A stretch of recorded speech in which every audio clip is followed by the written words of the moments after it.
எல்லோருக்கும் வணக்கங்க.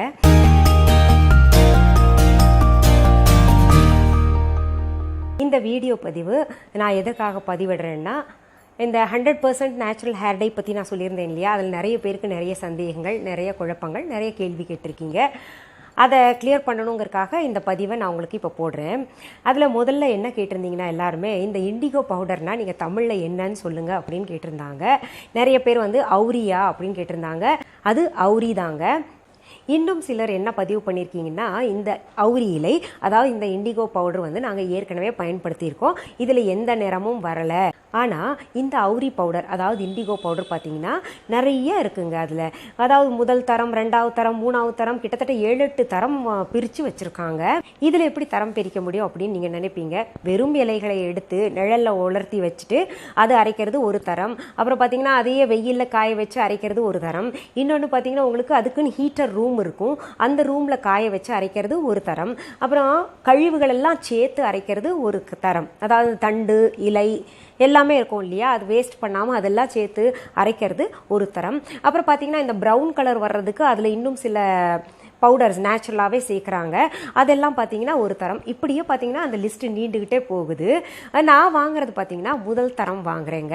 இது எல்லாமே இண்டிகோ பவுடராக இருந்தால் கூட இதுலேயே முதல் தரம், 2ஆம் தரம், 3ஆம் தரம்னு பார்த்தீங்கன்னா தரங்கள் பிரித்து வச்சுருக்காங்க. அதனால தான் இப்போ கடைகளில் ஒரு சிலர் வாங்கி பார்த்துக்கிட்டு அதை அடிச்சுக்கிட்டு எங்களுக்கு நிறம் வரலன்னு சொல்கிறாங்க. அந்த செடியினுடைய கழிவுகளையும் சேர்த்து அடைக்கிறதும் இண்டிகோ பவுடர் தான், நிழலில் உலர்த்தி வைக்கிறதும் இண்டிகோ பவுடர் தான், அப்புறம் சூரிய வெளிச்சத்தில் காய வைக்கிறதும் இண்டிகோ பவுடர் தான். இப்படி நிறைய உங்களுக்கு இருக்கிறதுனால ஒவ்வொரு தரத்திற்கு ஏற்ற மாதிரி நமக்கு நிறம் கொடுக்குது. இப்போ நான் வாங்குறது பார்த்தீங்கன்னா முதல் தரம், அதுதான் பார்த்தீங்கன்னா உங்களுக்கு நல்ல நிறத்தை கொடுக்குங்க. அதே போல தான் பார்த்தீங்கன்னா மருதாணியும் தாங்க. மருதாணியும் first quality, second quality, third quality, அந்த மாதிரி நிறைய தரம் பிரித்து வச்சுருக்காங்க. இந்த மருதாணியை வந்து நிறைய பேர் கேட்டிருந்தாங்க, அந்த இலையை எடுத்து நம்ம அரைச்சிக்கிறோம் அப்படின்னு சொல்லிட்டு, அந்த இலையை ஈரமாக எடுத்து வைக்கிறதுக்கும் நமக்கு வந்து அதில் பதப்படுத்தி காய வச்சு வச்சுருக்காங்க இல்லையா, அது வைக்கிறதுக்கும் நிறைய வித்தியாசம் இருக்குங்க. அதுக்கு ஒரு உதாரணத்தை சொல்லுவேன். நீங்கள் மருதாணி இலையை எடுத்து கையில் வச்சு பாருங்கள், அது ஒரு ஆரஞ்சு நிறத்தை தான் கொடுக்கும். அதே போல் 100% நேச்சுரல் பவுடராக இருந்தால் கூட அது போடும்போது பார்த்தீங்கன்னா உங்களுக்கு நல்ல ஒரு டார்க் ப்ரௌன் நிறத்தை கொடுக்கும். இன்னும் ஒரு சிலர் கேட்டிருக்கீங்க, இந்த உப்பை போய் இண்டிகோ பவுடரில் சேர்த்து நீங்கள் பூசிக்க சொல்கிறீங்களே மேடம் அப்படின்னு கேட்டிருக்கீங்க. இந்த உப்பு கை தலையில் வச்சாலே நமக்கு வெள்ளை முடி ஆயிரும்னு சொல்லிட்டு நம்ம பெரியவங்கலாம் சொல்லியிருக்காங்க. அது வைக்கவும் கூடாது, அப்படி இருக்கும்போது நீங்கள் சொல்லியிருக்கீங்களே இது சரியில்லை அப்படின்னு சொல்லிட்டு நிறைய பேர் சொல்லியிருக்கீங்க. இந்த இண்டிகோ பவுடரில் எதுக்கு 2 பிஞ்ச் உப்பு சேர்க்க சொன்னோன்னா, இந்த உப்பு தான் பார்த்தீங்கன்னா இண்டிகோ பவுடரில் இருக்கக்கூடிய அந்த கருப்பு நிறத்தை அப்படியே உறிஞ்சி எடுத்து வெளியில் கொண்டு வந்து நம்ம தலையில் பூசும்போது பார்த்தீங்கன்னா நல்லா கருப்பு நிறத்தை கொடுக்கக்கூடியது. அதே போல் இந்த மருதாணியில் கார்ன்ஃப்ளவர் சேர்க்க சொன்னேன் இல்லையா, அது எதுக்குன்னா பார்த்தீங்கன்னா கார்ன்ஃப்ளவர் வந்து ஒரு நேச்சுரல் கண்டிஷ்னருங்க. அந்த கார்ன்ஃப்ளவர் வச்சு உங்களுக்கு ஸ்ட்ரைட்னிங் ஹேர் கூட எல்லாம் செஞ்சு காமிச்சிருப்பேன். அது போடும்போது நமக்கு இயற்கையாகவே முடி பார்த்தீங்கன்னா கண்டிஷ்னராக இருக்கும். ஏன்னா பொதுவாகவே மருதாணி தொடர்ந்து பயன்படுத்திக்கிட்டு வந்தோம்னா அந்த முடி பார்த்தீங்கன்னா ரொம்ப ரஃப் ஆகிடும், அப்படியே வந்து ஒரு கடினமாக ஆகிட்டு அது பார்த்தீங்கன்னா உங்களுக்கு குச்சி குச்சியாக நிற்கிற மாதிரி இருக்கும், அப்படியே ரொம்ப வறட்சி ஏற்பட்டுரும் தலையில். அப்படி ஏற்படக்கூடாதுன்னு தான் சொல்லிட்டு உங்களுக்கு கார்ன்ஃப்ளோர் நான் அதில் சேர்த்தேங்க. எதுவும் பார்த்தீங்கன்னா உங்களுக்கு காரண காரியத்தோடு தான் எல்லாமே வந்து ஆராய்ச்சி செய்து நான் உங்களுக்கு சொல்லியிருப்பேங்க. அப்புறம் ஒரு சிலர் என்ன நினைக்கிறீங்க, இது உண்மையாலுமே 100% வந்து நிறத்தை, கருப்பு நிறத்தை கொடுக்குமா, ஏதாவது கெமிக்கல் நீங்கள் ஏன் சேர்த்துருக்கக்கூடாது அப்படின்ற சந்தேகங்கள் எல்லாம் எழும்புது. இது இயற்கை.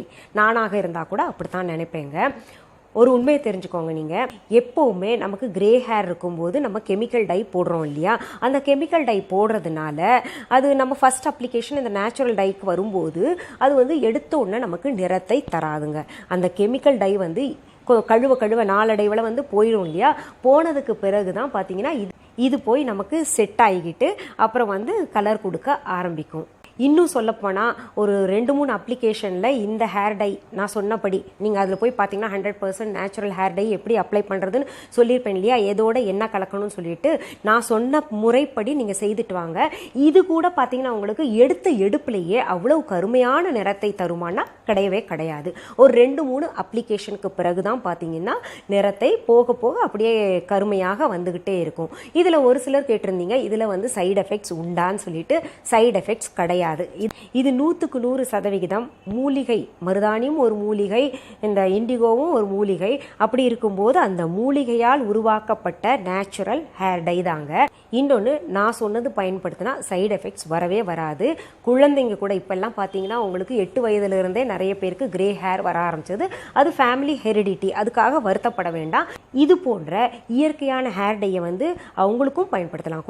அப்புறம் அந்த வீடியோவில் நான் சொல்லியிருப்பேன், இந்த ஹேர் டை நம்ம பூசிக்கிட்டு முதல் நாளே ஷாம்பு போட்டு குளிக்கக்கூடாது அப்படின்னு. அடுத்த நாள் இல்லாட்டி அதுக்கு அடுத்த நாள் தலையில் நல்லா எண்ணெய் தேய்ச்சி அது ஊற விட்டுக்கிட்டு நம்ம ஷிகக்காய் ஹெர்பல் வாஷ் பவுடர் இருக்கு இல்லையா, நான் கூட செஞ்சுருக்கேன். அது நீங்கள் விஹா ஆன்லைனில் போய் பார்த்துக்கலாம் வேணும்னா. அதில் நிறைய மூலிகைகள் சேர்த்து செஞ்சுருக்கேன். அந்த மாதிரி ஹெர்பல் ஹேர் வாஷ் பவுடர் நீங்கள் வாங்கிக்கிட்டு நீங்கள் கழுவிட்டு வாங்க. உங்களுக்கு நிச்சயமாக பார்த்தீங்கன்னா அதுலேயும் இந்த இண்டிகோ பவுடர் நான் சேர்த்துருக்கேன். அதனால் அதில் இருக்கக்கூடிய கருமையும் தங்கும், நமக்கு இந்த கருமையும் தங்கும். இந்த மாதிரி எண்ணெய் தேய்ச்சி குளிக்கிறது எதுக்காகன்னா, நம்ம பூசினா அந்த நிறம் பார்த்தீங்கன்னா கொஞ்சம் இன்னும் கூடுதல், ஒரு 4-5 நாள் கூடுதல் நமக்கு தலையில் தங்கும். அதுக்காக இந்த மாதிரி செய்யணும்னு நான் சொல்லியிருக்கேன். இன்னொன்று உங்களுக்கு சொல்கிறேங்க, இந்த கெமிக்கல் ஹேர் டையாக இருக்கட்டும் இல்லை நேச்சுரல் ஹேர் டையாக இருக்கட்டும், அது நம்ம தலை கழுவும் போது ஒன்றா தலையை கவுத்து நம்ம ஹேர் வாஷ் பண்ணோம்னா நம்ம முகத்துக்கெல்லாம் இறங்காது அந்த கருமை நிறம். அப்படியே நம்ம ஷவர் பாத் எடுத்தோன்னு வைங்களேன், அந்த கருமை நிறம் நம்ம முகத்துல எல்லாம் இறங்கிட்டு பிக்மெண்டேஷன் அங்கங்கே பார்த்தீங்கன்னா கருப்பு கருப்பாக பிக்மெண்டேஷன் உருவாகும். அதுக்கு ஒரு உபாயம் சொல்கிறேங்க.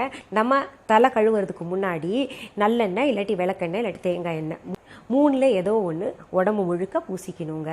அதுவும் குறிப்பாக பார்த்தீங்கன்னா முகத்தில் கொஞ்சம் கூட இடைவெளி விடாமல் பூசிக்கணும். அதுக்கப்புறம் நீங்கள் ஷவர் பாத் எடுக்கலாம்.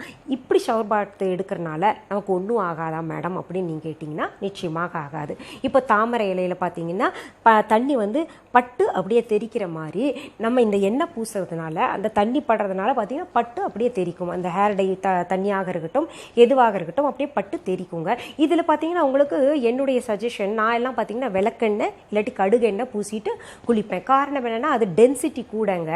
அந்த டென்சிட்டி கூட இருந்துச்சுன்னா நிச்சயமாக பார்த்தீங்கன்னா 1% கூட தண்ணி நம்ம முகத்தில் படவே படாது.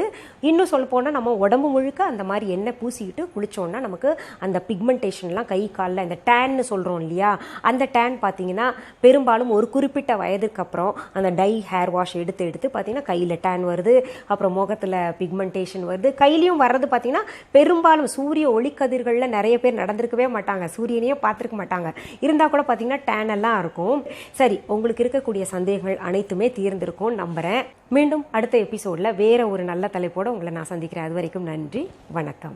அன்பான வாடிக்கையாளர்களே, உங்கள் விஹா ஸ்டோரில் பூஜை பொருட்கள், சிலைகள், ராசிக்கற்கள், வாஸ்து பொருட்கள், விதைகள், பாரம்பரிய அரிசி வகைகள், சிறுதானியங்கள், ஆர்கானிக் பொருட்கள், மூலிகை எண்ணெய், மளிகை பொருட்கள், மரச்செக்கு எண்ணெய், மரப்பொருட்கள், வெள்ளி ஆபரணங்கள், கிஃப்ட் ஆர்டிகல்ஸ், காட்டன் மற்றும் பட்டு புடவைகள், காட்டன் சுடிதார்கள், பட்டு பாவாடை, குழந்தைகளுக்கான விளையாட்டு பொருட்கள், ஹை குவாலிட்டி இமிடேஷன் நகைகள், வீட்டு உபயோக பொருட்கள், ஜூட் பேக்ஸ், ஹேண்ட்மேட் சோப்ஸ், அழகு சாதன பொருட்கள், சிறுதானிய பிஸ்கெட்டுகள், ஹோம் அப்ளையன்சஸ், இன்னும் பற்பல பொருட்கள் விற்பனைக்குள்ளது.